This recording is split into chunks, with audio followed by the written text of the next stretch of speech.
महाभारत काल एक ऐसी शर्मनाक घटना से चिह्नित था जिसने पूरी कुत्ते जाति का भविष्य बदल कर रख दिया था। कुत्तों को पांडवों की पत्नी द्रौपदी ने श्राप दिया था। क्यों उन्होंने कुत्ते को यह श्राप दिया था? अब सवाल उठता है कि पांचाली को कुत्तों से नफरत क्यों थी और वह कुत्तों को ही क्यों कोसती थी। आपके सभी सवालों का जवाब इस वीडियो में मिल जाएंगे, इसलिए आप इस वीडियो को पूरा जरूर देखिए और एक लाइक जरूर करें।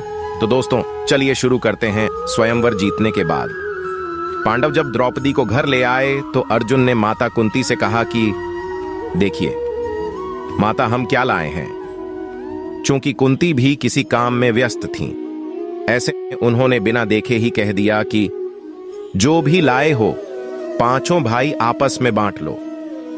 हालांकि बाद में जब उन्होंने द्रौपदी को देखा तो वो खुद हैरान थीं, यह मैंने क्या कह दिया।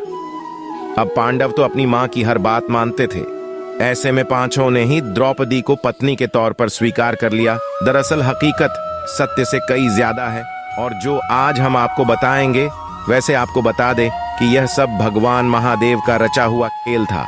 आपको बता दें कि द्रौपदी ने भगवान शिव की पूजा करके उनसे वरदान मांगा था कि उन्हें बल, बुद्धि, कौशल, शौर्य और नैतिकता में परिपूर्ण वर प्राप्त हो। लेकिन द्वापर युग में ऐसा संभव नहीं हो सका। हर किसी न किसी व्यक्ति में कुछ न कुछ कमी होती थी और इसी वजह से द्रौपदी को ये सारे गुण उनके अलग अलग पतियों में मिले और इसी कारण उन्हें 5 पांडवों से शादी करनी पड़ रही थी।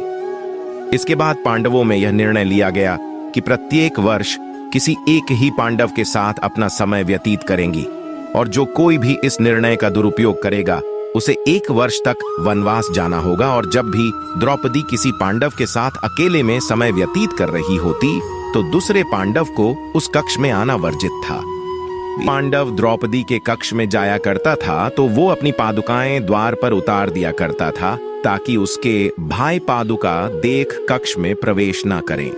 परंतु एक बार जब अर्जुन अपनी पादुका प्रवेश द्वार के बाहर उतार द्रौपदी के संग प्रेम प्रसंग में लीन थे, तभी द्वार पर एक कुत्ता आया और खेल खेल में उस कुत्ते ने उस अर्जुन की पादुका उठा ली और उसे लेकर वो पास के जंगल में जाकर उसके साथ खेलने लगा। उसी दौरान भीम अपने कक्ष की ओर प्रस्थान कर रहे थे। उन्होंने देखा कि द्रौपदी के कक्ष के बाहर कोई पादुकाएं नहीं हैं और वो द्रौपदी के कक्ष में प्रवेश कर गए। इस तरह से भीम को अपने कक्ष में देखकर द्रौपदी काफी शर्मिंदा हो गई और बहुत ही क्रोधित होते हुए उसने भीम से कहा कि उसने कक्ष में प्रवेश कैसे किया जबकि अर्जुन उनके कक्ष में है।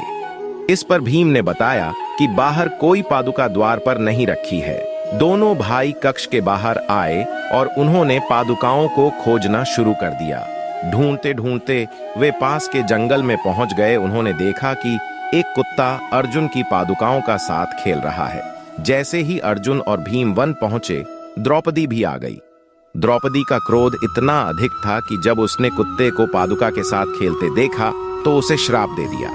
शापित कुत्ते से कहा कि आज मुझे भीम के सामने तुम्हारी वजह से शर्मिंदगी उठानी पड़ रही है, इसलिए मैंने तुम्हें और तुम्हारी पूरी, पहला, इसके अस्तित्व का कोई प्रमाण नहीं है और दूसरा, सभी जानवर खुल्लम खुल्ला रहते हैं, इसलिए श्राप केवल कुत्तों को दिया गया था।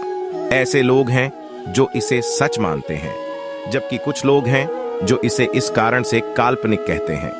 माना जाता है कि प्रकृति में कुत्तों को आने वाली घटनाओं के बारे में पहले से पता होता है। इसके अतिरिक्त कुत्तों में भूतों को देखने की भी क्षमता होती है। कुत्ते का रोना अशुभ माना जाता है, हालांकि कुत्तों को भैरवनाथ की सवारी माना जाता है। अगर आपके घर के सामने कुत्ता रोता है तो यह इस बात का संकेत है कि आपके घर में कुछ अप्रत्याशित होने वाला है। जब कुत्ते रात में अपने आसपास किसी बुरी शक्ति को महसूस करते हैं तो वे आम तौर पर